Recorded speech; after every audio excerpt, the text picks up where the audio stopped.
ser perdonado es el que no pide perdón. Segunda parte. Pero el problema de Israel ha sido otro. Si el problema de Sodoma fue la arrogancia, abundancia de paz, de pan y egoísmo, no ayudar al pobre y necesitado, como dice Yahezkel en el capítulo 16, ¿sí? El problema de Israel fue el doble de grave, porque Yahweh les dice que ellos hicieron tantas más iniquidades que en su maldad hasta llegaron a justificar a Sodoma y Samaria. El problema de Israel ha sido desde el comienzo rechazar a Yahweh. Desde el día de su comienzo como nación, antes de que tuvieran tiempo de recibir la ley que ya les había sido entregada oralmente, los hijos de Israel habían violado el mandamiento primero y fundamental: no tendrás otros dioses delante de mí. Y toda su carrera posterior estuvo en armonía con este comienzo. Ojo, cualquier otra nación que él hubiera elegido habría hecho exactamente lo mismo. Entiéndanlo, porque el ser humano tiene esa no inclinación hacia el Padre. Así que no crean que, nosotros lo habríamos hecho mejor, como ellos mismos dijeron, si hubiéramos estado en el lugar de nuestros padres no habríamos cometido esos pecados que nuestros padres sí cometieron, lo cual quiere decir que somos hijos de los asesinos, ¿no es cierto? Ellos fueron la vasija de barro escogida por Yahweh, sí es cierto, para colocarse a sí mismo en medio de su pueblo, que era lo que él quería, pero ellos lo rechazaron una y otra vez. Y eso hubiera sucedido con cualquier otra nación que lo hubiera levantado, cualquier otra semilla que lo hubiera levantado. Pecaron, cometieron iniquidad, no entendieron las maravillas de Elohim ni se acordaron de sus misericordias. Lo provocaron, se olvidaron de sus obras, no se dieron cuenta de su consejo, sino que codiciaron sobremanera en el desierto, tentaron a Elohim en el desierto, evitaron a Moshe y a Aarón, ¿no es cierto? Se opusieron a ellos, cambiaron su gloria por la semejanza de un buey que come pasto. Se olvidaron de Elohim, su Salvador, despreciaron la tierra agradable, no quisieron entrar, murmuraron en sus tiendas, no escucharon la voz del Adón, se unieron a Baal, peor hasta los sacrificios de los muertos, provocaron a ira a Elohim con sus inventos y todas sus cosas. No destruyeron como se les ordenó a las naciones idólatras de Canaán, sino que al contrario hicieron todo al revés, se mezclaron con esas naciones, aprendieron sus obras, practicaron sus obras, sirvieron a sus ídolos y sacrificaron a sus hijos e hijas a los demonios. Derramaron sangre inocente, la sangre de sus hijos e hijas que sacrificaron a los ídolos de Canaán. Fueron contaminados con sus propias obras, se prostituyeron en sus propios inventos, hasta que la ira del Adón se encendió contra su pueblo y aborreció su herencia. Muchas veces los libró, pero ellos lo provocaron con su consejo y fueron humillados por su propia iniquidad. Persiguieron a todo profeta que les fue enviado y después de cada liberación cayeron más bajo que antes, en toda clase de pecado y maldad. Ahora vamos a cambiar el sujeto de esta larga oración que hemos hecho y vamos a dejar el predicado como está. Y todas esas acciones, aplíquenselas a Efraín, al cristianismo actual. Y van a ver cómo también han hecho exactamente las mismas cosas. Pecaron, cometieron iniquidad, no entendieron las maravillas de Yahshua, no se acordaron de su misericordia. ¿Cómo viven los creyentes? ¿Cómo viven los cristianos? ¿Cómo han vivido a lo largo de las épocas? ¿Qué cosas han hecho? Han estado rechazando al Padre, al Ruach, constantemente. Profeta tras profeta les había anunciado el advenimiento a los israelitas del Mashiach príncipe, sabían que tenía que venir. ¿Sí? Llegó a su debido tiempo, Elohim fue manifestado en carne, vino a los suyos, a ese pueblo que durante más de 2000 años él había estado preparando para recibirlo, pero los suyos no le recibieron. Lo despreciaron, lo rechazaron, lo odiaron porque les testificó que sus obras eran malas. Blasfemaron contra el Ruach HaKodesh, acusando al Hijo de Elohim de derivar su poder del príncipe de los demonios. Se reunieron en consejo para matar al santo, al justo, y dieron falso testimonio contra él para darle muerte. Se convirtieron en sus traidores y asesinos y clamaron para que fuera clavado en el madero, y así lo hicieron. Ellos lograron que todo fuera ejecutado. Hoy, después de todas esas cosas, el Adón se volvió a otro pueblo como él dijo. Pregunto, ¿será que Israel no ha comprendido? Moshe fue el primero en decir: yo los provocaré a celos con un pueblo que no es mío. Con una nación sin entendimiento los provocaré a enojo. No crean que los cristianos y los creyentes son una nación que sí tiene entendimiento. Son necios, tan necios como aquellos que fueron dejados de lado. Shaul estaba citando a Moshe, eso está en Romanín, y Shaul citaba a Moshe, me disgustaron con no deidades, me enojaron con sus vanidades, yo los disgustaré con un no pueblo, los enojaré con una nación de necios.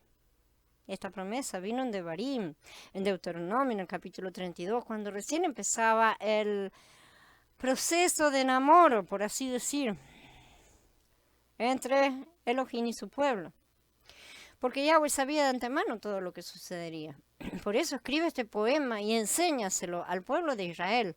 Ponlo en sus bocas para que este poema sea testigo contra el pueblo de Israel. Cuando yo los lleve a la tierra que fluye leche y miel, que les prometí bajo juramento a sus padres, y cuando coman hasta saciarse y engorden y se vuelvan a otras deidades y les sirvan, tratándome sin respeto, violando mi alianza, y cuando les vengan los muchos males y problemas, entonces este poema los confrontará como testigo, ya que nunca se perderá de la boca de su linaje, porque yo sé los planes que están tramando ahora mismo, antes de introducirlos a la tierra que prometí bajo juramento. Ella sabía absolutamente todo lo que iba a pasar. Por eso Shaul agrega. Luego, y ella ya dice claramente, me encontraron los que no me buscaban. Me manifesté a los que no preguntaban por mí. Pero acerca de Israel dice, todo el día extendí mis manos a un pueblo desobediente y rebelde. Ese pueblo desconocido con el que daría celos a los suyos ha sido lo que llamamos cristianismo, pero volvamos atrás y releamos todos los cargos de acusación de Israel, como dije, y veremos que Efraín los ha cumplido también a todos uno por uno. No ha sido mejor, de la misma forma que se le dijo a Israel que no fue mejor que sus hermanas, y a Judá que no fue mejor que sus hermanas. Israel no ha sido mejor que Judá.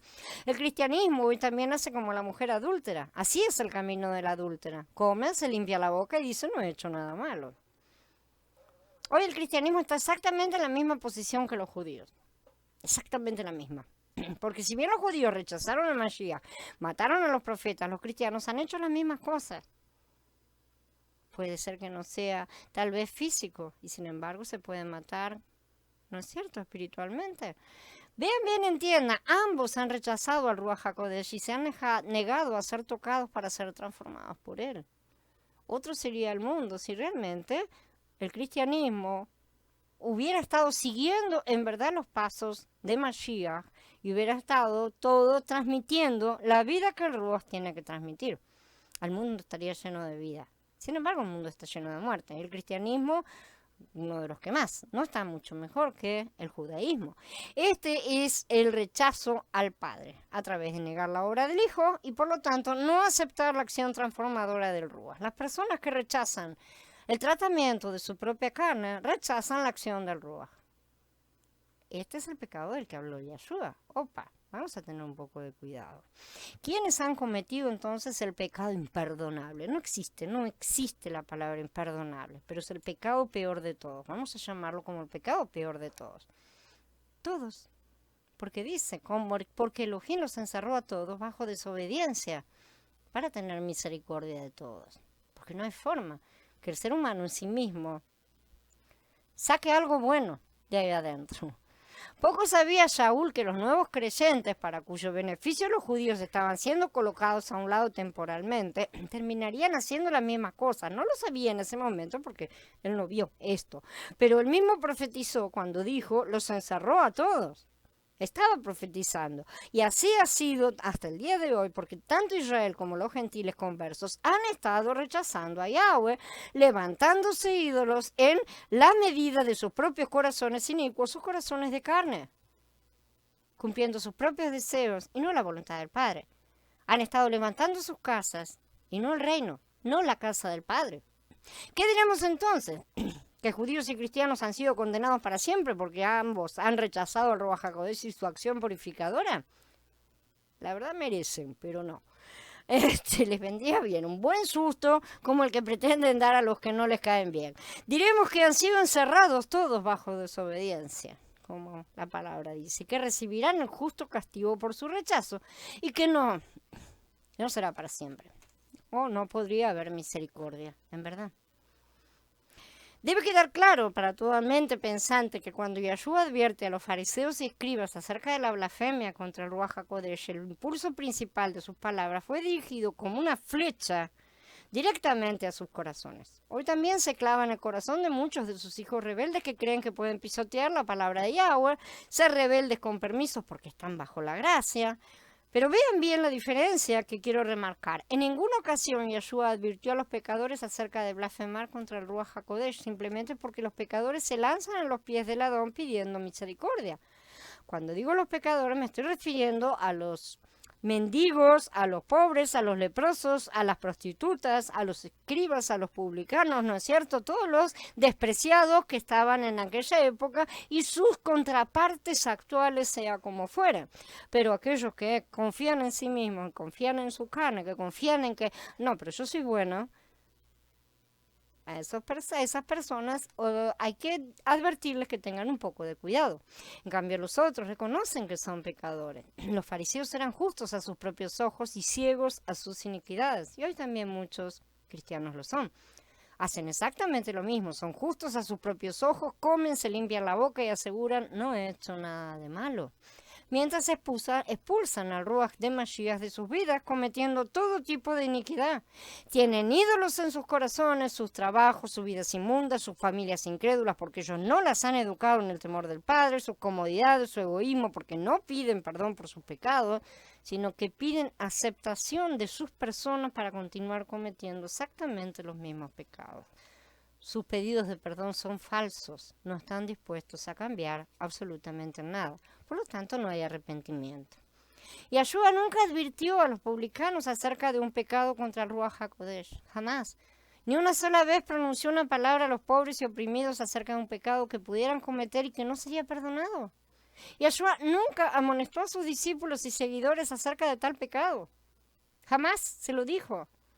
Pero a los líderes religiosos y a los gobernantes de la casa de Yahudá, el Adón dijo, de cierto les digo que todos los pecados serán perdonados a los hijos de los hombres y la maldad con que hablarán mal, pero a cualquiera que hable mal con respecto al Ruach HaKodesh no tiene perdón por la era, pero está en peligro de juicio durante la era porque dijeron, tiene un Ruach impuro. La única advertencia dada en las páginas del libro de Elohim con respecto al pecado contra el Ruach HaKodesh fue entregada a escribas y fariseos. Estaba destinada a ellos, no como judíos, ¿tá? Tampoco es así, porque había el resto de las personas que estaban ahí también eran judíos, sino a todas las personas soberbias y carnales que se resisten a la acción del Ruach. No es solo a los fariseos de aquella época, como cómodamente aseguran los cristianos, dicen, no, porque yo fariseo no soy, claro, no todos de esa secta, pero tu comportamiento es exactamente el mismo. Pero también a ellos les será aplicada la misma condena si rechazan la acción del Ruach. Para ellos la pena será diferente, ya que esta era, o sea, la era de Pesaj, en la cual Yeshua hablaba, y la era siguiente, que sería la era de Shavuot, ha prácticamente pasado.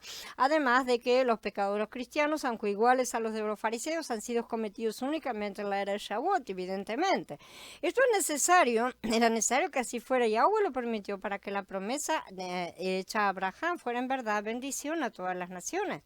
Porque no quiero, hermano, que ignoren este misterio para que no sean arrogantes en cuanto a ustedes mismos, que el endurecimiento que le ha ocurrido a Israel es parcial, hasta que haya entrado la plenitud de los gentiles.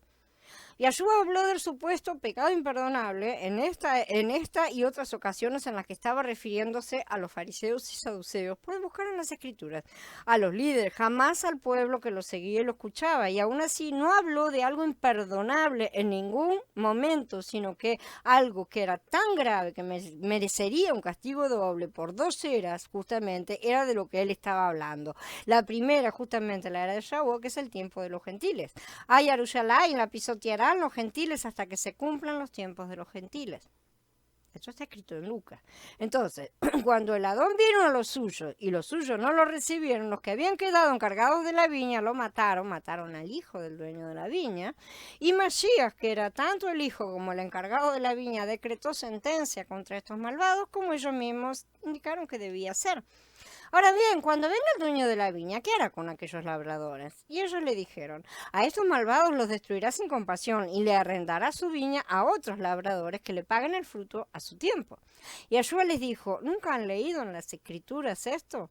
La piedra que desecharon los constructores ha venido a ser la piedra angular. De parte de Yahweh sucedió esto y es maravilloso a nuestros ojos. Por eso les digo que el reino de Elohim se les quitará a ustedes, se le dará a un pueblo que produzca los frutos del reino. El que caiga sobre esta piedra se hará pedazos, y si ella cae sobre alguien, lo hará polvo. Cuando los principales sacerdotes y los fariseos oyeron sus parábolas, entendieron que él hablaba de ellos. De manera que estamos en los tiempos de los gentiles, ¿sí? Los tiempos de Efraín, que han sido dedicados al castigo de los judíos y a su rechazo a su rechazo de Elohim, ¿no es cierto? En parte y por tiempo determinado. Y es increíble que el cristianismo pueda autoconvencerse de su teología del reemplazo porque Elohim agrega, y entonces todo Israel se salvará como está escrito. De Sión vendrá el libertador para quitar de Jacob la impiedad. Este es mi compromiso con ellos, cuando yo quite sus pecados. No, pero a ellos les dan una salvación así de segundito, tipo, no, pero a ellos les damos el templo, que vuelvan a hacer todas sus cositas, ¿no es cierto? A nosotros nos queda el cielo, que no sé qué es lo que ellos imaginan en general, pero a ellos quieren quedarse con la mejor porción de la torta, por así decir, a los otros darle un premio consuelo. Bueno, si hay que dárselo, se lo damos, ya que no los podemos, qué sé yo, asar eternamente. Sin embargo, no es así como está escrito, ¿sí? Entonces, Shaul está citando aquí, justamente a Yeshaya. Vendrá como redentor a Sión, a los de Jacob, que se vuelvan del pecado, declara Yahweh, y esta será mi alianza con ellos, dice Yahweh.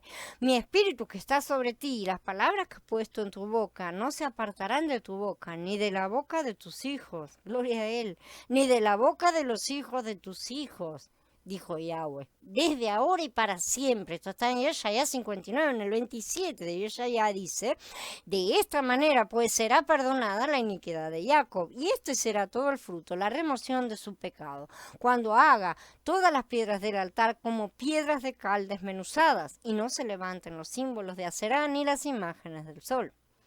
Yahweh siempre ha dicho que reconciliará a Israel. Es inútil que sigan discutiendo entre Efraín y a Judá, sí, porque él ha prometido unirlos a ambos en su mano, y en su mano serán unidos.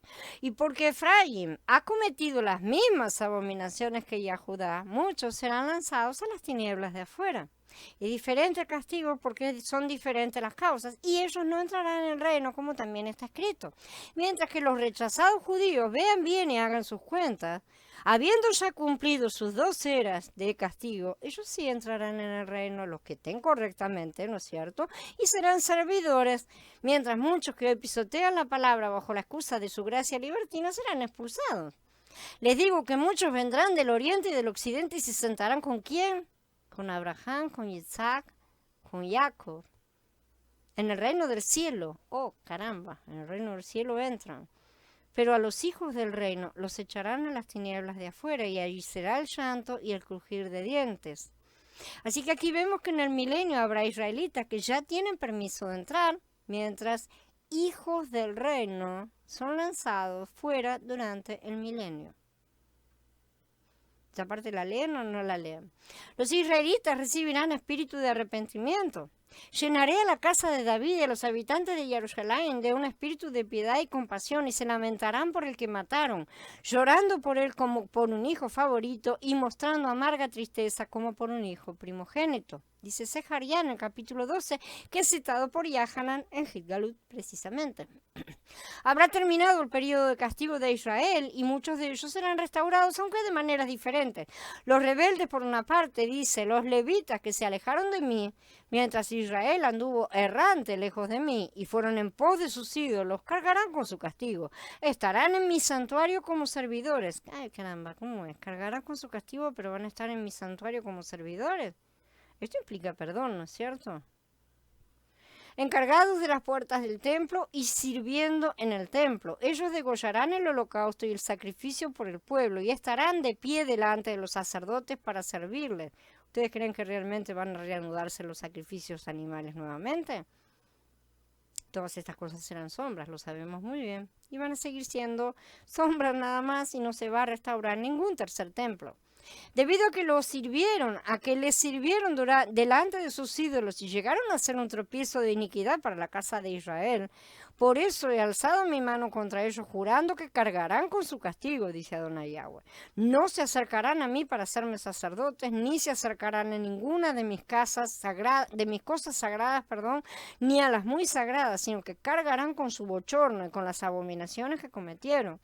Pero los pondré a cargo de las tareas del templo en todo su servicio y en todo lo que se ha de hacer allí. Eso dice Yahezkel en el capítulo 44.